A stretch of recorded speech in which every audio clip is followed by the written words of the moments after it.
Hello friends, मेरा नाम है सूरज सिंह और मैं लाया हूँ आपके लिए बहुत अच्छी कहानी अमायावर्स। हमारे 3 चैप्टर हो चुके हैं और आज हम आपको बताने वाले हैं चौथे चैप्टर के बारे में। तो चलिए जल्दी से शुरू कर लेते हैं। पिछले चैप्टर में हमने देखा कि एमिली और अमाया दोनों फैसला करते हैं कि उन्हें डरना नहीं है, चाहे कुछ भी हो जाए वो ये करके रहेंगे। तब देखते हैं आगे क्या हुआ। अचानक एक हल्की फुसफुसाहट ने अमाया का ध्यान खींचा।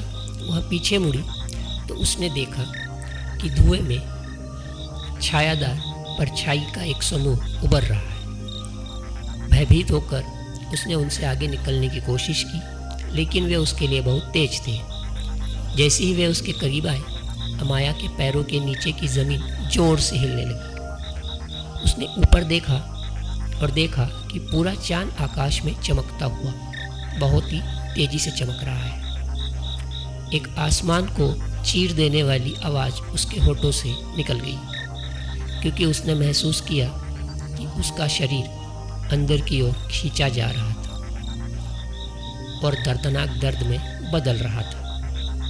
दुष्ट आत्माओं ने उस पर एक बार फिर से कब्जा कर लिया था और इस बार अमाया जानती थी कि अब पीछे मुड़ने का कोई रास्ता नहीं है।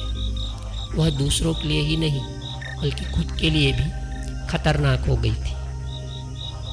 इसी के बीच अमाया ने देखा कि एक परछाई में कुछ था, एक किताब जो एक भयानक रोशनी से जगमगा रही थी। वह इसे लेने के लिए बाहर पहुंची, उम्मीद कर रही थी कि यह उसके शापित अस्तित्व को कुछ राहत प्रदान करेगा। लेकिन जैसे ही उसने उसे छुआ, कब्रिस्तान में आग लग गई। चारों तरफ आग फैल गई। अमाया को एक बार फिर अकेला छोड़कर सारी परछाइयाँ पतली हवा में गायब हो गई। उसने पुस्तक खोली और देखा उसके पन्नों पर प्राचीन शास्त्र लिखे हुए थे।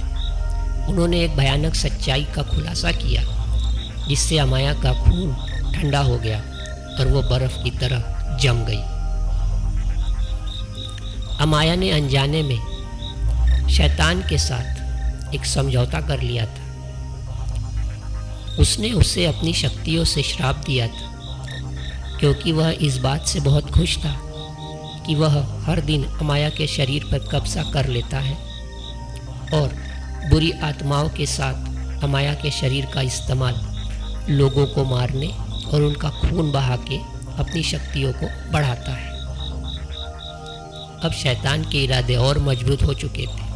अब वो चाहता था कि अमाया और लोगों को मारे और बड़े बड़े बलिदान दे, ताकि वह अपने असली मकसद को पूरा कर सके।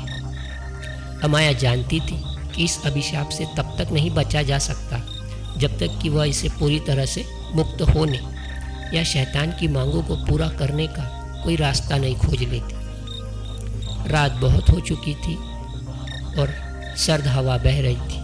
अमाया ने एक बार फिर आकाश की ओर देखा और सोच रही थी कि सुबह में उसका भाग्य क्या इंतज़ार कर रहा है। क्या वह और एक रात बच पाएगी या हमेशा के लिए अंधेरे में चले जाएगी? जानेंगे अगले चैप्टर में।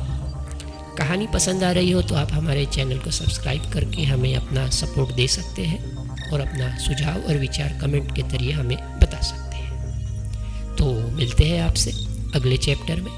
तब तक के लिए मैं सूरज सिंह, इजाज़त दीजिए। धन्यवाद।